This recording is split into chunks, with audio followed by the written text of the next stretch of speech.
با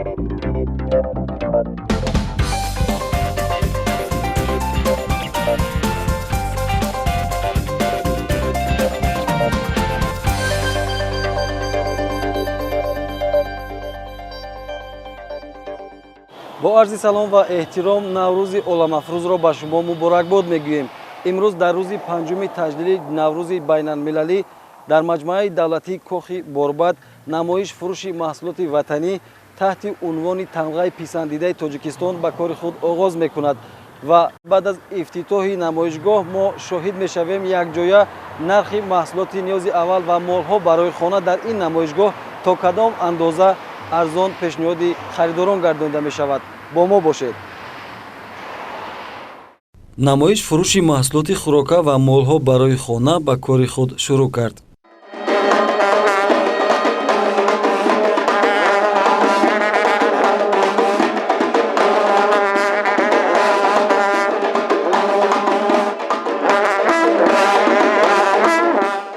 در مراسم افتتاح نمایش فروش محصولات خوراکه و مالها برای خانه نمایندگان حکومت جمهوری تاجیکستان اشتراک و سخنرانی نموده ابراز داشتند که سهم شرکت‌های استحصالی وطنی در رشد صنعت کشور نظررس میباشد. سال 2022 در دنیا البته چهار پروگرام با 474 میلیون تشکیل کرده شد. یعنی با 474 نفر اولین میلیون سوری جمهوری عالی شده فعالیت کننده شدند. نمایش فروش محصولات وطنی که در دایره لایحه تمغه پسندیده تاجیکستان دایر گردید با شرکت‌های نوتأسیس امکان فراهم می‌آورد که مال و محصولات استحصالی خود را به میزبان معرفی نمایند. شورابینی امروز را البته مقصد اون پیش از همه این دستگیری صاحبکارانی جمهوری تاجیکستان مال و محصولات به صادرات نگرانده شده خود را از جهت اکولوژی تازه و در تمام جهان علاقه مشهور خود را امروز معرفی نموده ایستادند.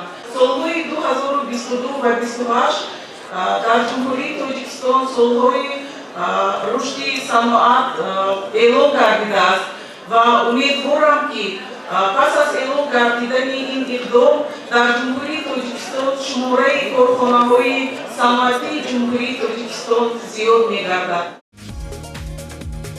تشکیل کنندگان ابراز داشتند که چرابینی اقتصادی با دستگیری حکومت جمهوری تاجیکستان، وزارت صنعت و تکنولوژی‌های نو جمهوری تاجیکستان، شرکت پریماچ و آژانسی رکلاموی تهران دایر کرده شد. مقصد از گذراندن این چرابینی دستگیری استحصال کنندگان وطنی میباشد. چرابینی مذکور در دوره لایحه تمغه پسندیده تاجیکستان گذرانده می شود که سال نهم است که ما چرابینی را میگذرانیم و سال نهم است که پیش از ماه شریف رمضان گذرانده می شود. مقصد از پیش از ماه شریف رمضان در آن است که همه استحصال کنندگان وطنی که زیاده از 30 شرکتی که در اینجا اشتراک میکنند، همه استحصال کنندگان وطنی محصولاتشان را با نرخ یکلوخ، یعنی با نرخی که استحصال میکنند با همون نرخ در فروش گذاشته است.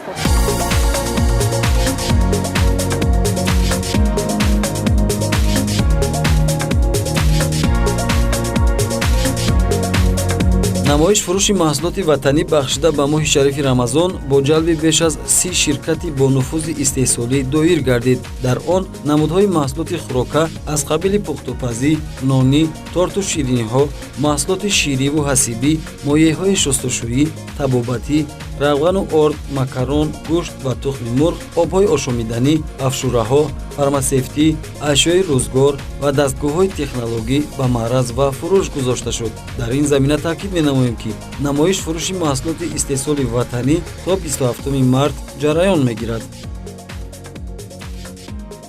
خرسندیم که این چنین جمع‌آمدها می‌شود و ما می‌توانیم خودمون رو با دیگر آدمان معرفی کرده نمود خدمت‌رسانی خود رو با آدمان پیشنهاد کنیم. بله.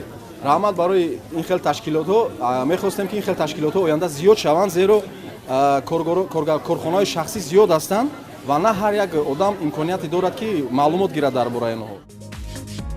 дар ин намоишгоҳ орди баробар ба 10 килограмм вобаста ба навъу сифат бо арзиши аз 64 то 67 сомонӣ, равғани растанӣ баробар ба 5 литр бо қимати аз 110 то 118 сомонӣ, равғани пахта баробар ба 4.5 литр 100 сомонӣ, 30 дона тухми мурғ 29 сомонӣ, 1 килограмм гӯшти мурғ 33 сомонӣ, 1 килограмм асал 80 сомонӣ ба фурӯш гузошта шуд. Шоколад аз тут, тути хушки бастабандӣ шуда, обҳои ташнагишикан ва дигар молу маҳсулот ва ашёи рӯзгор аз ҷумлаи маҳсулоти намоишгоҳи тамғаи писандидаи Тоҷикистон 2022 буд. Дар ин намоишгоҳ таваҷҷӯҳи сокинон ва меҳмонони пойтахт ба маҳсулоти ниёзи аввал бештар буд, чун гӯшаи фурӯши маҳсулоти хӯрока аз қабили орду равған, макарон ва тухм харидори зиёд дошт.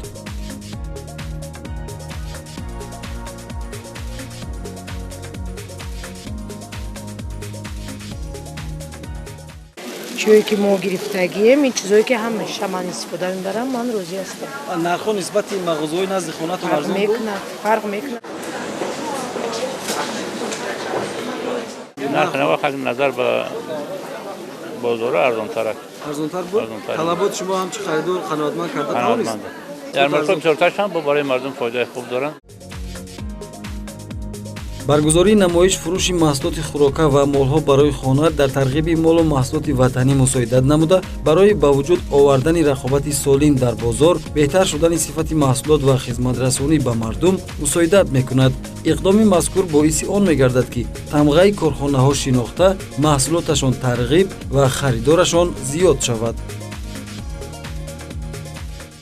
мақсади иштирок кардани мо дар ин ярмарка шинос кардани ширкатамона ва маҳсулоти худамона қатъи шаҳрвандо. мо мехоҳем ки ба ҳамин роҳ муштариомона зиёд кунем ва фаъолиятмона васеътар кунем. бори аввал аст ва аз бори ҳами якумаш мардум таваҷҷӯҳ кардан қаноатмандӣ хеле. нархҳотон чӣ хела ба нархҳомон чизо аҳамият медиҳед вақти истеҳсол кардан дар хели кор? ба ҳамин истеҳсоламон ки сифаташ хуб бошад ва муштариён маҳқул шавад. Нархҳомонам хеле дастрасаш, аммо ай муштариёам даъвати ҷавобманд мегирем. Мақсад ҳамашон рӯзия.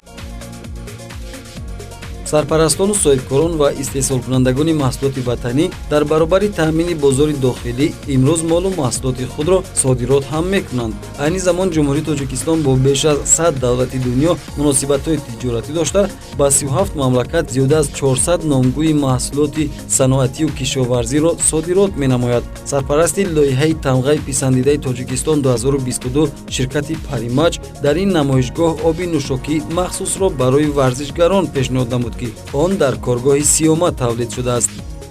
Компания «Паримач» является международным брендом, и она хотела показать свой вклад в развитие Таджикистана и свою причастность к развитию вообще всех индустрий Республики Таджикистан. Помимо на этом мероприятии мы позиционировали свой продукт, нашу питьевую воду с Сиёмой. Мы заколлаборировались, производим теперь совместно с Сиёмой спортивную воду. Специально для наших спортсменов. Специально на этой ярмарке мы решили позиционировать наш продукт именно так, чтобы все с ним познакомились, попробовали и узнали компанию. Это новая абсолютно, ее еще нету в продаже, она будет попозже немножечко.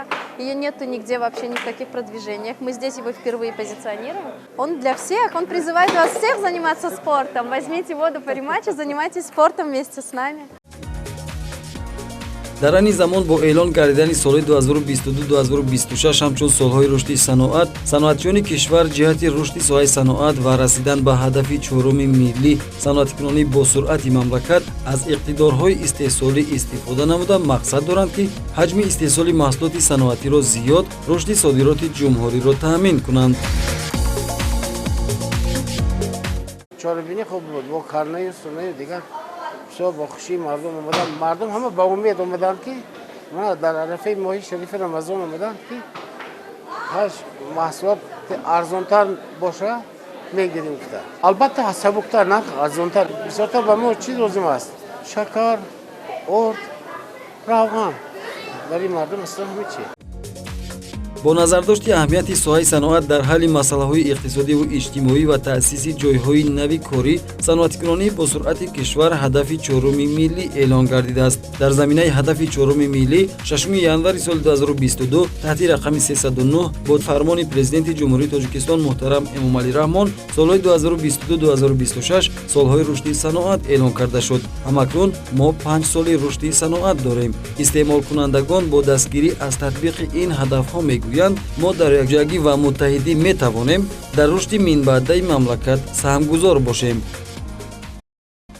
ман ҳамин сулҳ аст, ваҳдат аст, истиқлолият аст, ки мардуми мо имрӯз бинед ки ба як хушу хурсандона бо либосҳои рангал, лабҳои пуртабассум ҳама дар ярмаркаҳои наврӯзӣ иштирок мекунем ва чизи маҳсулоти санъати Тоҷикистони азизи худро дастрас карда метавонем. дар инҷо ҳама чиз мерасад ба хотири оне ки мо дар инҷо зиндагии обод дорем. гирифтем он чизе ки дар кор буд, шир, тухм, творог, равған, орд, ҳама чизҳо дастрас буданд.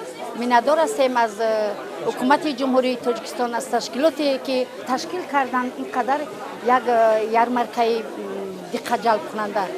талаботи шуморо ҳамчун харидор қаноатманд бале, на танҳо ман, тамоми кули мардум аз инҷо хушхурсандона мана харид карда дар арафаи моҳи мубораки Рамазон ҳам ва инчунин дар арафаи идҳои Наврӯзӣ озодона аз ҳама муҳимаш озод ҳастем, сулҳ дорем, ваҳдат дорем ва озодона ҳар чизе ки хоҳем дастрас карда метавонем.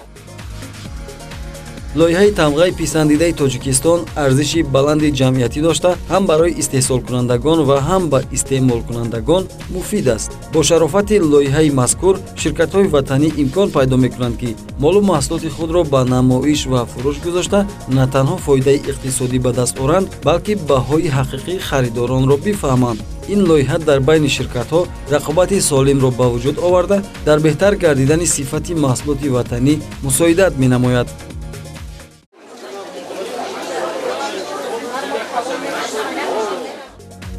бартарии лоиҳаи тамғаи писандидаи Тоҷикистон аз дигар лоиҳаҳо дар он аст ки ғолибонро худи истеъмолкунандагон бо роҳи овоздиҳӣ муайян менамоянд.